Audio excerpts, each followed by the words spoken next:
आप सभी का स्वागत है जे क्लासेस 05 पर। तो आज हम लोग हिस्ट्री का जो हर साल पूछा जाता है वैसा प्रश्न उत्तर हम लोग देखेंगे।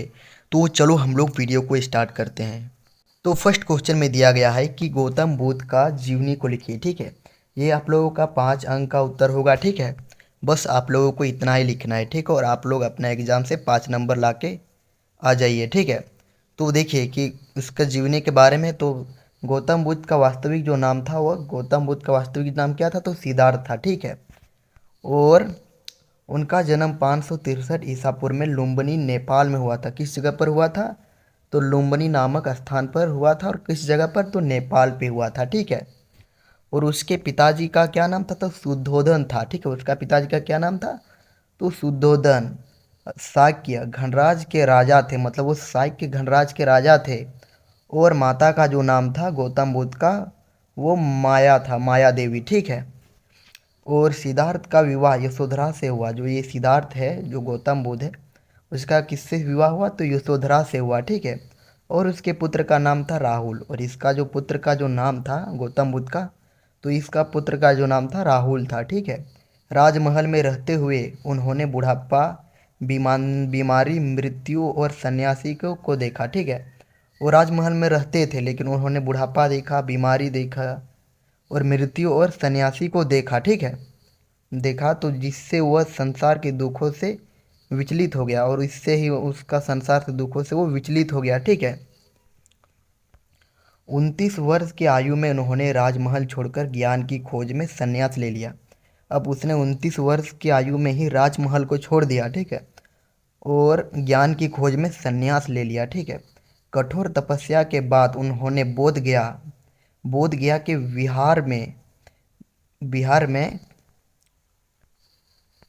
में बोधि वृक्ष के नीचे ज्ञान प्राप्ति की। कौन वृक्ष के नीचे? बोधि वृक्ष के नीचे ज्ञान प्राप्ति की। ठीक है, तभी वह गौतम बुद्ध कहलाए। ठीक है, और उन्होंने 4 आर्य सत्य और अंगिष्ट उन्होंने आर्य सत्य और अष्टांगिक मार्ग को उपदेश दिया और लोगों को अहिंसा, करुणा और सत्य का मार्ग अपनाने की शिक्षा दी। ठीक है, गौतम बुद्ध ने अपना संपूर्ण जीवन मानवता और शांति के लिए समर्पित कर दिया। ठीक है, तो इसका हो गया गौतम बुद्ध के बारे में इंपॉर्टेंट क्वेश्चन आंसर। तो हम लोग अब महावीर स्वामी के बारे में देख लेते हैं। ठीक है, तो ये भी क्वेश्चन बहुत ज़्यादा इंपॉर्टेंट है क्योंकि ये सब हर साल पूछा जाता है। ठीक है, तो देखिए कि ये महावीर स्वामी का जो जन्म हुआ तो 540 ईस्वी ईसा पूर्व में वैशाली के कुंडग्राम नामक स्थान में हुआ। कहाँ पर हुआ था? तो वैशाली के निकट कुंडग्राम नामक स्थान में हुआ था। कब हुआ था? तो 540 ईसा पूर्व में। ठीक है, तो इसके पिताजी का जो नाम था वो सिद्धार्थ था। ठीक है, इसके महावीर स्वामी के पिताजी का क्या नाम था? तो सिद्धार्थ था। ठीक है, और इसके माता का जो नाम था वो त्रिशला देवी था। ठीक है, वे जैन धर्म के 24वें तीर्थकर थे। वो कौन से तीर्थकर थे? तो 24वें, मतलब लास्ट तीर्थकर थे। ठीक है, देखिए अब इन्होंने भी 30 वर्ष की आयु में उन्होंने गृह त्याग कर संन्यास ले लिया। देखो 30 वर्ष जो ये महावीर स्वामी हुआ तो वो गृह त्याग कर दिया और संन्यास ले लिया। ठीक है, और 12 वर्ष के कठोर तपस्या की और 12 वर्ष तक वो कठोर तपस्या किया। ठीक है, तपस्या के बाद उन्होंने केवलय ज्ञान सर्वज्ञता प्राप्त हुआ और वे महावीर स्वामी कहलाए। ठीक है, और ये सब जो कठोर तपस्या किया तो इसके बाद ही वो महावीर स्वामी कहलाए। ठीक है, अब महावीर स्वामी ने अहिंसा, सत्य, असत्य, ब्रह्मचर्य और अपरिग्रह, इन 5 महान व्रतों का उपदेश दिया। ठीक है, ये सभी के बारे में वो बताया। ठीक है, उन्होंने सिखाया कि मनुष्य को अपने कर्मों से ही मोक्ष प्राप्त हो सकता है। ठीक है, ना कि किसी यज्ञ या बलि से। ठीक है, किसने कहा था? तो ये महावीर स्वामी ने कहा था। इसने जो कहा था वो अपने कर्मों से ही मोक्ष प्राप्त कर सकता है, ना कि किसी यज्ञ और बलि से। ठीक है, और उनकी मृत्यु 468 ईसा पूर्व में पावापुरी बिहार में हुई।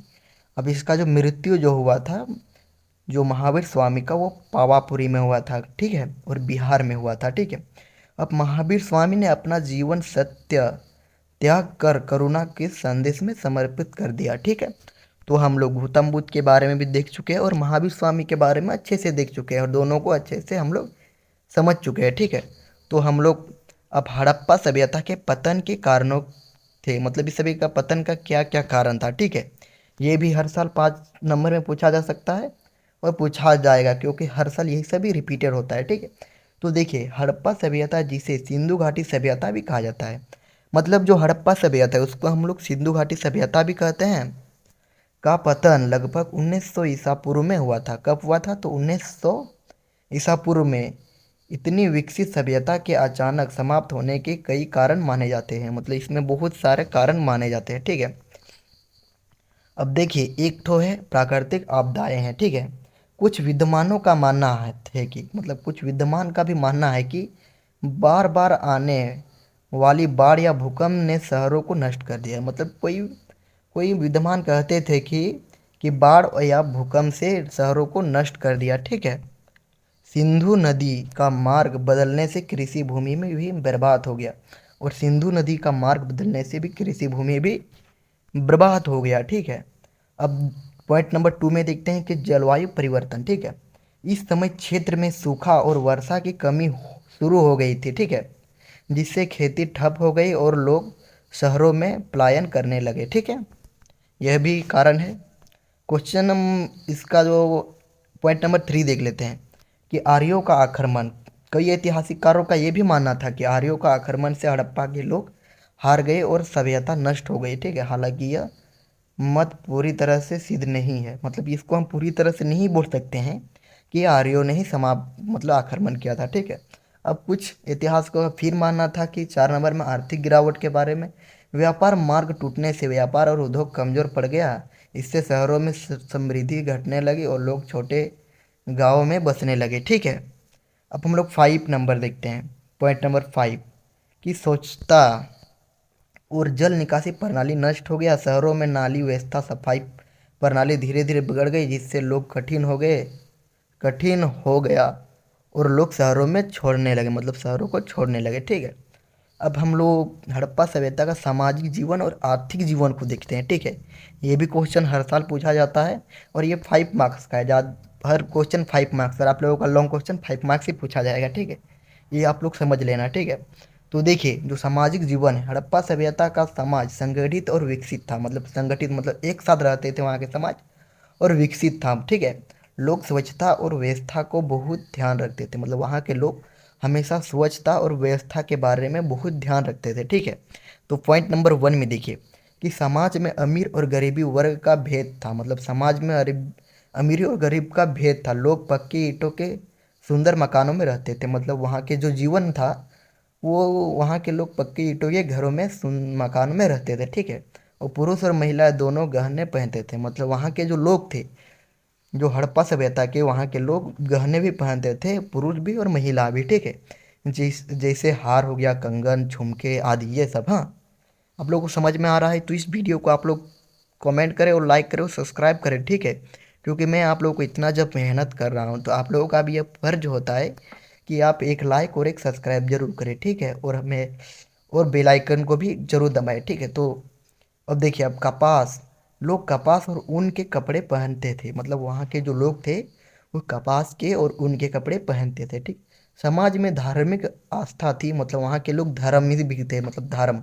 वो किसकी पूजा करते थे? तो मातृ देवी की पूजा करते थे, और शक्ति की उपासना पशुपति महादेव और पेड़ पौधे की पूजा करते थे, ठीक है। मतलब ये सभी भगवान का पूजा करते थे और पेड़ पौधों का भी पूजा करते थे, ठीक है। अब देखिए, मूर्ति कला, मिट्टी के खिलौने और नृत्य की मृत्यु कला के प्रति उनके प्रेम को दर्शाती है, ठीक है। ये हो गया हम लोग का सामाजिक जीवन। अब हम लोग आर्थिक जीवन देखते हैं।